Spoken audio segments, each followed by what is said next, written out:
Welcome to cooking with simply. இன்றைக்கி நம்ம mushroom 65 and mushroom Manchurian 2-in-1 snacks பண்ண போகிறோம். எப்படி பண்ணுறதுன்னு சொல்கிறேன். அதுக்கு என்னென்ன தேவைன்னு சொல்லிடுறேன். இங்கே rice flour, cornflour, all purpose flour, turmeric powder, chilli powder, தனியா powder, garam masala, ginger garlic paste, curry leaves and then lemon slice எடுத்து வச்சுக்கோங்க. மஷ்ரூம்ஸை நல்லா வாஷ் பண்ணி உப்பு போட்டு வாஷ் பண்ணி அதை நல்லா ட்ரைன் பண்ணி எடுத்து வச்சுக்கோங்க. இந்த கொடுத்துருக்கோம் இல்லையா, அந்த பவுடர்ஸ் எல்லாத்தையுமே அப்படியே நம்மளோட அந்த மஷ்ரூம்ஸில் ஆட் பண்ணி நீங்கள் ஃப்ரை பண்ணிட்டீங்கனால உங்களோட மஷ்ரூம் 65 ரெடி ஆகிடும். ஸோ நம்மளோட ஃபஸ்ட்டு டிஷ்ஷு இப்போவே முடிஞ்சிருச்சு. ஆனால் அதை டீப் ஃப்ரை பண்ணணும். ஸோ அந்த வேலை பெண்டிங் இருக்குது. ஸோ இப்போ எப்படி பண்ணுறதுன்னு பார்க்கலாம். மஷ்ரூமை எடுத்துக்கோங்க.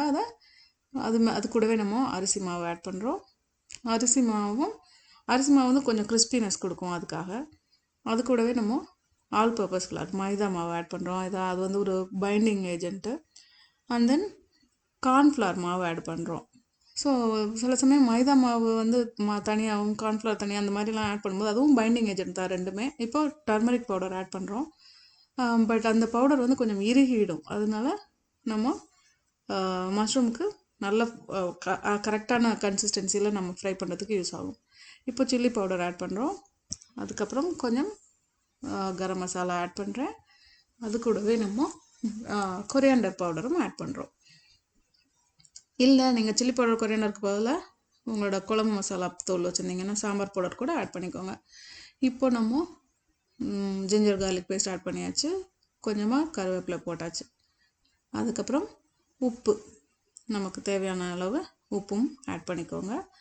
இந்த மஷ்ரூமுக்கு வந்து கொஞ்சம் நிதானமாக உப்பு போட்டுக்கோங்க. ஏன்னா அது ஃபுல்லுமே அதை அப்சார்ப் பண்ணிக்கும். இப்போ அது கூடவே நம்ம கொஞ்சம் லெமன் ஜூஸும் ஆட் பண்ணிக்கிறோம். இதை என்ன பண்ணுறோன்னா ஃபஸ்ட்டு மிக்ஸ் பண்ணிவிட்டு அதுக்கப்புறமா கொஞ்சமாக தண்ணி ஊற்றி தெளிச்சுக்கோங்க. அதுக்கப்புறமா நீங்கள் அதை மிக்ஸ் பண்ணிக்கோங்க. ஏன்னா இது வந்து ஒரு உங்களுக்கே தெரியும், மஷ்ரூம் வந்து ஒரு வாட்ரி வெஜிடபிள். அது ரொம்ப அதுவே தண்ணி வெளியில் வரும். ஸோ அதனால் நீங்கள் லைட்டாக தண்ணி ஸ்ப்ரிங்கிள் பண்ணாலே போதும். அந்த மாவு எல்லாமே அது கூட கோட் ஆகிற அளவுக்கு பண்ணினாலே போதும். நீங்கள் என்ன மஷ்ரூம் எடுக்கிறீங்களோ அந்த மஷ்ரூம் கலரில் தான் அது ரிசல்ட் இருக்கும்னு வச்சுக்கோங்களேன். ஃபார் எக்ஸாம்பிள் இப்போ வந்து என்னோடது வந்து கொஞ்சம் டார்க் மஷ்ரூமாக இருந்தது. நீங்கள் ஒயிட் மஷ்ரூமாக இருந்தீங்கன்னா இதை விட கொஞ்சம் கலர் வேரியண்ட்டாக இருக்கும். அவ்வளோதானே தவிர மற்றபடி டேஸ்ட் வந்து அடிச்சுக்க முடியாது. நீங்கள் சாப்பிட்டு பார்த்தா தான் உங்களுக்கு தெரியும். இப்போது அடுப்பில் எண்ணெய் வச்சுக்கோங்க. எண்ணெய் வச்சுட்டு அது கூட நம்ம இந்த மஷ்ரூம்ஸை வந்து அப்படியே கொஞ்சம் கொஞ்சமாக போட்டு ஃப்ரை பண்ண போகிறோம். இது வந்து நீங்கள்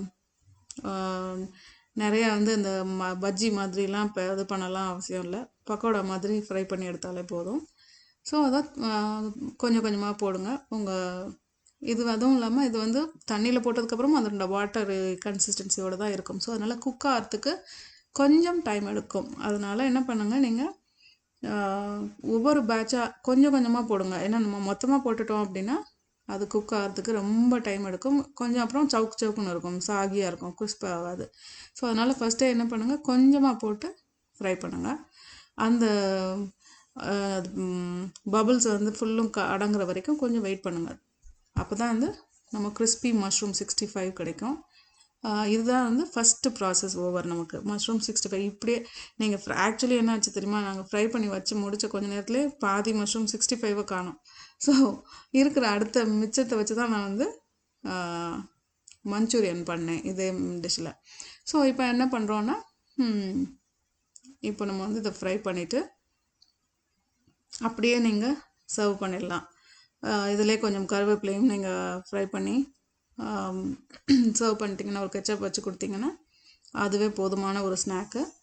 பட் இதவே வந்து இன்னும் யம்மி அண்ட் டேஸ்டியாக இன்னும் மாற்றணும் அப்படின்னா அடுத்த ப்ராசஸ்க்கு நம்ம வெயிட் பண்ணி பார்க்கலாம். அது என்னன்னு சொல்லிடுறேன். ஸோ இப்போ நான் வந்து இங்கே செகண்ட் பேட்சும் ஃப்ரை பண்ணி எடுக்கிறேன். இந்த லைக் என்ன சொல்கிறது, சிலருக்கு வந்து மஷ்ரூம் வந்து அந்த ஃப்ளேவரே பிடிக்காதுன்னெலாம் சொன்னேன் இல்லையா. பட் இந்த ஃப்ரைடு ஐட்டமில் அந்த மஞ்சூரியன் சாப்பிடும்போது அவங்களுக்கு தெரியாது அது மஷ்ரூம் தானாங்கிறதே தெரியாது. பட் அந்தளவுக்கு அது டேஸ்ட்டு என்ஹான்ஸ் பண்ணி நல்லாவே சூப்பராக இருக்கும். ஸோ இப்போ நம்ம கறி லீவ்ஸும் போட்டு ஃப்ரை பண்ணி எடுத்துக்கலாம். இப்போது நம்மளோட மஷ்ரூம் 65 ஓவர் ஆகிடுச்சு. ஸோ அப்படியே நம்ம இப்போ பார்ட் டூக்கு போயிடலாம். மஷ்ரூம் 65 சாப்பிட்டுட்டே இருக்கட்டும். நம்ம அது கூடவே இப்போ என்ன பண்ண போகிறோம், மஷ்ரூம் மஞ்சூரியன் பண்ண போகிறோம். ஸோ என்ன பண்ணலாம் அப்படின்னா, இதுக்கு என்னென்ன வேணும்னு சொல்லிடுறேன். கொஞ்சமாக உங்ககிட்ட எவ்வளோ குவான்டிட்டி மிச்சம் இருக்கோ அந்த அளவுக்கு கா பூண்டும் க்ரீன் சில்லியும் நறுக்கி வச்சுக்கோங்க. கொஞ்சமாக சில்லி பவுடர், கொஞ்சம் சில்லி, அதுக்கு என்னது கெச்சப் கொஞ்சம், அதுக்கப்புறம் சில்லி சாஸ், அப்புறம் பிளாக் பெப்பர் பவுடர், கொஞ்சமாக டார்க் சோய் சாஸ் எடுத்திருக்கேன். ஸோ இப்போ அடுப்பை பற்ற வச்சுக்கோங்க. ஒரு பேன் வச்சுக்கோங்க. அந்த பேனில் எண்ணெய் ஊற்றி கொஞ்சமாக கார்லிக், கொஞ்சம் க்ரீன் சில்லிஸ் ஆட் பண்ணிக்கோங்க. இது ரெண்டையும் நல்லா வந்து அதை சாட்டே பண்ணி எடுத்துக்கோங்க. அது வந்து அந்த கார்லிக் ஃப்ளேவர் அப்படியே அந்த ஆயிலில் இறங்கணும். அது இன்ஃப்யூஸ் ஆகும்போது தான் அந்த டேஸ்ட்டே சூப்பராக இருக்கும். இப்போ என்ன பண்ணுங்கள், அந்த சில்லி பவுடரை இப்போவே ஆட் பண்ணிடலாம். ஸோ அடுப்பை குறைச்சி வச்சுட்டு இந்த சில்லி பவுடரையும் போட்டுருங்க. இல்லைன்னா அதை கருப்பாயிடும், தீஞ்சு போயிடும். ஸோ அதனால் நம்ம இந்த கலர்லேயே நம்ம மெயின்டைன் பண்ணோம்னா அடுப்பை குறைச்சி வச்சுட்டு இனிமேல் வேலை பார்க்கணும். சில்லி சாஸ் கொஞ்சமாக ஆட் பண்ணிக்கோங்க, உங்களோட காரத்துக்கு ஏற்ற மாதிரி. அது கூடவே நம்ம கொஞ்சம் கெச்சப்பும் ஆட் பண்ணிடுறோம். இந்த ஆக்சுவலி எனக்கு வந்து மஷ்ரூம் 65 அந்த மஞ்சூரியன் ரொம்ப பிடிச்சிருந்தது. ஸோ இது கூடவே நம்ம இப்போது பெப்பர் பவுடரும் ஆட் பண்ணுறோம். அப்போது எல்லாத்தையுமே நம்ம இப்போ மிக்ஸ் பண்ணிட வேண்டியதான். ஸோ இது வந்து ஒரு கிட்டத்தட்ட ஒரு சோய் சாஸ் கொஞ்சம் ஆட் பண்ணுங்கள், ரொம்ப வேண்டாம். ஏன்னா இதில் வந்து ஆனால் எல்லோரும் உப்பு ஆட் பண்ணுவாங்க, நான் உப்பை வந்து கட் பண்ணிட்டேன். ஏன்னு சொன்னால் நம்ம சோய் சாஸ் ஆட் பண்ணியிருக்கோம். அது அந்த டார்க் சோய் சாஸில் கொஞ்சம் இன்னுமே உப்பு ஜாஸ்தியாக இருக்கும். அதனால நான் கம்ப்ளீட்டாக சால்ட்டை ஆட் பண்ணல. பட் நம்ம மஷ்ரூமில் ஆல்ரெடி ஃப்ரை பண்ணதுலேயும் சால்ட் இருக்குங்கிறனால நமக்கு எக்ஸ்ட்ராவாக தேவையில்லை. இது ஒரு சாஸ் மாதிரி ரெடி ஆனதுக்கப்புறமா நம்ம ஃப்ரை பண்ணி வச்சுருந்த மஷ்ரூம்ஸ் எல்லாத்தையும் ஆட் பண்ணிட வேண்டியதான். அந்த ஃப்ரைடு மஷ்ரூம்ஸ் வந்து நல்லா கிறிஸ்பியாக இருக்கிறது இப்போ இந்த சாஸில் போடும்போது கொஞ்சம் அந்த ஜூஸ் எல்லாத்தையும் அதை அப்சர்வ் பண்ணிவிட்டு அதோட டேஸ்ட் எல்லாம், ஏன்னா அது கொஞ்சம் ஸ்வீட்டு, கொஞ்சம் சால்ட்டு, அதுக்கப்புறமா நம்ம இந்த லெமன் ஜூஸ் புளிய போகும்போது அதில் உள்ள அந்த டேங்கி எல்லாமே அதில் மிக்ஸ் ஆகி செம்ம டேஸ்டியாக இருக்கும். நீங்கள் அதை சாப்பிட்டு பார்த்தா மட்டும்தான் உங்களுக்கு அந்த டேஸ்ட் தெரியும். ஸோ இப்போ நம்மளோட டிஷ் ஆல்மோஸ்ட் ரெடி. இதை பிளேட் பண்ணிட வேண்டியதான். ஸ்ப்ரிங் ஆனியன்ஸ் இருந்ததுன்னா கண்டிப்பாக யூஸ் பண்ணுங்கள். என்கிட்ட இல்லை, ஸோ நான் சிலாண்ட்ரோ யூஸ் பண்ணியிருக்கேன், அதை கொத்தமல்லி ஆட் பண்ணியிருக்கேன். நீங்களும் இந்த யம்மியான மஷ்ரூம் மசாலா மஷ்ரூம் மஞ்சூரியன் பாருங்கள். See you.